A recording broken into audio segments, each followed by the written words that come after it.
People try to become an entrepreneur at a very small level. They just want to be happy with a small scale industry and they don't opt to go for a public company or a large size company at the beginning itself. A business enterprise does not come into existence of its own. Promoter is a very important person when it comes to the stages of company formation.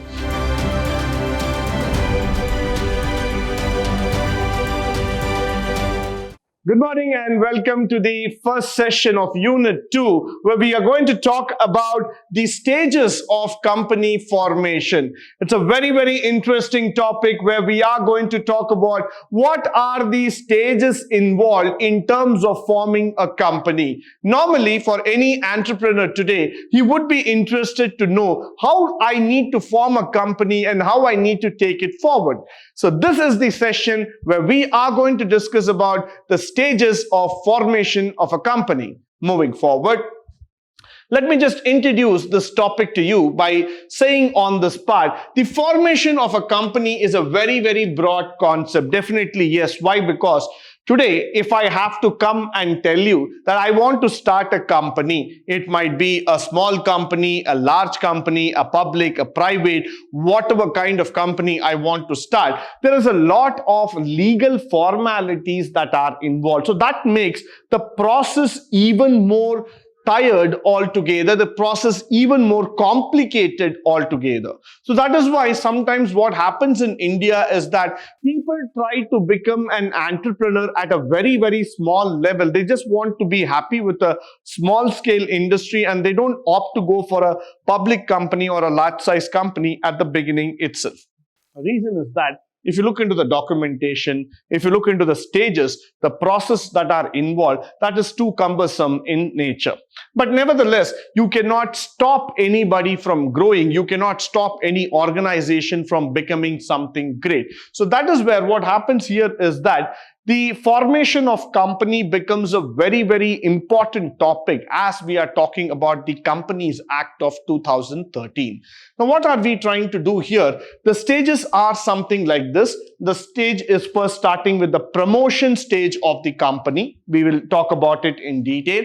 Registration or incorporation, capital subscription, then we are going to talk about commencement of the business altogether. So each and every stage are interconnected in nature. It is not going to be that easy for any one of us to take any stage in a lighter manner as far as possible. This is definitely going to be quite an elaborate way in which we have to go. A step-by-step procedure has to be adopted in each and every formation stage altogether. So that is why we have to understand this phenomenon of starting a company and making it as large as possible. So let's go into it with the promotion stage and then we will go further in terms of registration, capital subscription and commencement. Now starting with the promotion of a company. Now what do you mean by promotion? One side, when you talk about promotion from a normal perspective, the term or the meaning would be something like marketing. But here the promotion of an enterprise from a company law standpoint comes in terms of existence, which means to say that who is going to start the company altogether. So that's why we say a business enterprise does not come into existence of its own. It's quite normal. Yes, it is not going to come on the existence of its own. It is in terms of existence because as a result of the efforts of the individual group or a people or an institution put together. That means it has to be promoted by some person and then it has to make a progress. So let's say that today I have a great idea to start a manufacturing company or a services-based company. But then I might not have the funds, I might not have the necessary manpower or resources with me. I just have the idea. So when I float this idea to a venture capitalist or to the persons who are interested, who are like-minded like me, they would probably come forward and say that yes, we are ready to promote your company by either investing or by starting it up in some manner. Now, what happens here is that the process of business promotion begins with conceiving an idea and ends when it is translated into action. So that means it is ending into an action. It is actually getting converted from an idea to action and dream to a vision to that of a reality. So when I reach the stage of reality, that's where I'm taking the stage of promotion. So somebody is helping me directly or indirectly, where he understands my situation, where he understands my process altogether, and he finally says that, yes, I'm there with you in terms of promoting the company and in terms of developing it altogether. So this is where it becomes very, very interesting altogether. Now, let me also make you understand on this factor. If you've heard about venture capitalists, these are all people who are interested in terms of investing on a good idea, on a good platform altogether. So what do is that they listen to the ideas, they listen to all the new ideas and innovations given by the entrepreneurs.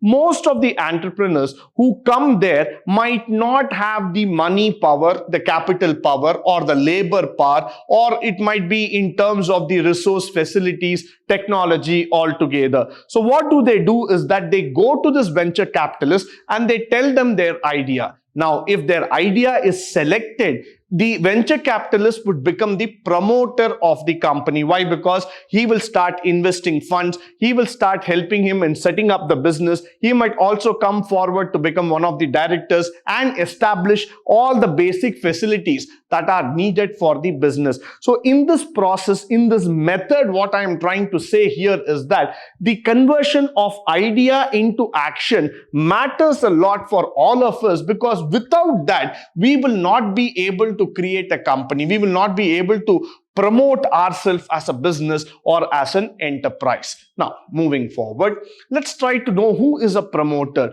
A promoter is a very, very enthusiastic and a real man who's trying to successfully a creator of wealth and who is an economic profit altogether, which means to say that promoter is the most enthusiastic and the realistic person who is going to come forward, who's going to come like that angel, who's going to help the company startup altogether. So the person who is concerned with the business starting off or with the promotion of the business, who's concerned with going forward, taking the initiative, converting the idea into action, that person is known as the promoter. So his job is to promote the business, start the business and give it to you. He might not be involved in the day-to-day action. He might not be involved in working with you. He might not be involved in doing the process of your business. But what he is definitely the person who has helped you to start the business,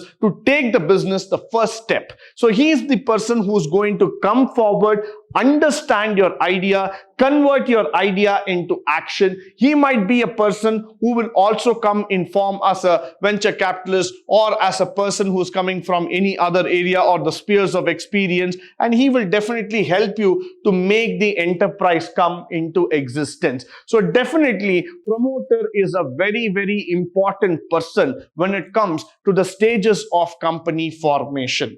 If you look into countries like US, UK and the most advanced economies in the world, the promoting or the promoter job itself becomes very, very important, because these are the persons who come forward, who give the idea of how things have to be done and how we need to take it forward. So this is where the promoter becomes a very, very important concept altogether. Now, without the promoter, is it possible to go further and start a business? Definitely not, because there needs a person, there needs to be somebody who has to come forward, who has to suggest, who has to take forward, sir, how are we going to do this business? Sir, how are we going to come and take it forward? So there needs to be a promoter who has to bring this business into live action as far as possible. So that's why we regard and we respect the promoter to the highest level possible. Now, moving forward, the registration of the company. What is the next step that is involved in the registration of the company? The company comes into a registration mode. That means it is going to start up where the company's existence is already created. Now let's say that you have created the company. Now you want to go forward and register the company. The company is formally once when the due registration is done. That means you need to fill up the documents, you need to fill up all the mandatory responses, that is all the factors that has been mentioned on there.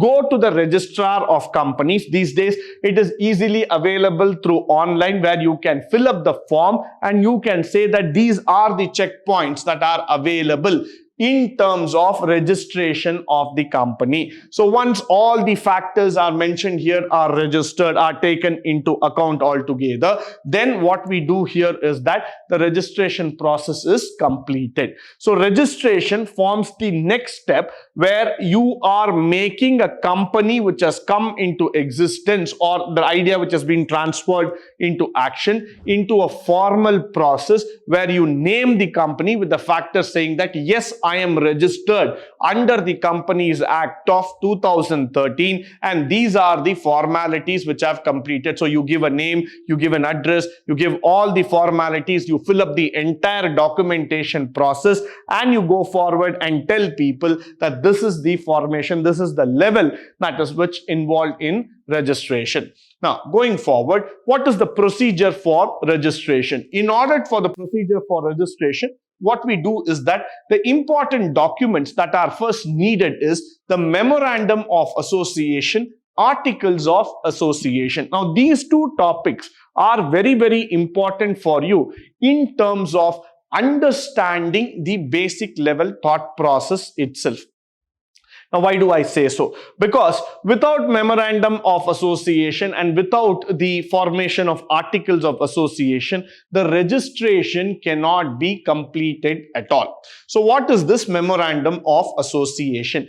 It needs to be signed by minimum of 7 persons for a public company and a minimum of 2 people in the case of private company. It must be properly stamped. Now, Memorandum of Association is the basic document that the people need to sign, which talks about the formation of company with all the legal formalities, with all the legal combinations, saying that this is the company, this is the purpose of the company, this is why we have joined to form the company, the objectives, everything put together. It is the basic mandatory legal document that has to be signed by the members and the people concerned, so that they say that we have joined together, we have formed an association in order to start the company. So the Memorandum of Association is a very, very important document which cannot be ignored at any point of time, followed by the Articles of Association. Now, that is another important document that comes into picture in terms of making the people understand how it comes in the registration format. This document is signed by all those persons who have gone through the Memorandum of Association. Now, the members of the company will also sign on the Articles of Association, saying that what are the rules and regulations that can be followed. So now, if you want to change the Memorandum of Association, it is possible, but in case of Articles of Association, it becomes difficult. So what happens here is that the Articles of Association is the next step which will lay down all the procedures of what documentation, what the company needs to go through, what are all the requirements, what are all the purposes, what are all the aims, objectives, everything will be formed in the Articles of Association, and this will be duly signed by the members of the organization, saying that yes, we agree on this formation, and then finally the procedure for registration goes forward. With this, we again go to the next step of the procedure. The next step here is the list of directors. Who are the list of directors? The list of directors, the names, address, occupation needs to be prepared and sent to the registrar of companies. So for example, if I have started a company and I have named the company as ABC India. Now, when I list this name, I will also give out the list of directors who will be a part of the company, the full-time directors, and the non-executive directors who are going to be a part of my company with their name, with their address, and with all other factors together. So that's where I would be able to tell these are all the factors, these are all the things which I have all together. So this is what I'm going to say as the list of directors: name, proposal, address, everything has to be given and it has to be filed with the registrar of companies. Now, the written consent of the directors. A written consent of the directors also needs to be taken, and they have agreed that as directors here, they have to file with the registrar of the company. It has to be filed with the registrar with a written undertaking to the effect that they will take on the qualifications of share and which they have to pay for them. Now, this is very, very important. There has to be a written consent from the directors saying that they have agreed to understand the norms and working of the company that is filed with it, saying that they will have the required qualifications of the shares and will undertake the position of the director, and they will be paid for that particular rules and regulations. It's basically a consent, which means to say that yes, I agree for the qualification of shares, for the qualification of the position, for the qualification of whatever that has been mentioned to be told as a director in the terms of the law, followed by the notice of the address of the registered office. Now, you might see that many companies in India will have a registered office and a corporate office. The registered office might be in some other place. The corporate office will be in some other place for the case of working, for the case of business operation. Now, let me just give you an example. If you look into ICICI Bank itself, ICICI Bank has got a registered office in Gujarat, but their head office is located in Mumbai. Now, why is that? Is because the Mumbai has got a financial capital base. Their operation base is from Mumbai, but their registered office will be in Gujarat, in Vadodara. Now, the similar case, when you look into the notification, you have to send a customary to file the notice of the address of the company that is registered within the incorporation, and this has to be done within 30 days after the date of incorporation. So once the company is incorporated, you have to send a notification to the registrar of company saying that yes sir, I will be setting up my registered office with the full address and detail to that particular office. This is what it has been told to the registrar of the company. Once the registrar of the company accepts your consent and he understands that this is where it has been going to be registered, this is where the office is going to be set up, then it gets completed. So that's how the registration process will come into a completion mode, followed by the certificate of incorporation. I would just like to show you a small sample here which talks about the certificate of incorporation. Here it says that I hereby certify the company private is incorporated under 1956 or under 2013, whichever act that we are talking about, incorporated under this thing. It has the stamp duty signature of the registrar of company here. Now, what is this certificate of incorporation? On the registration of memorandum of association, once that is being done, the articles of association and other documents are completed, the registrar will issue a certificate known as the certificate of incorporation. So once I am completed with all these formalities, once I am done with all these procedures as far as possible, now what is going to happen?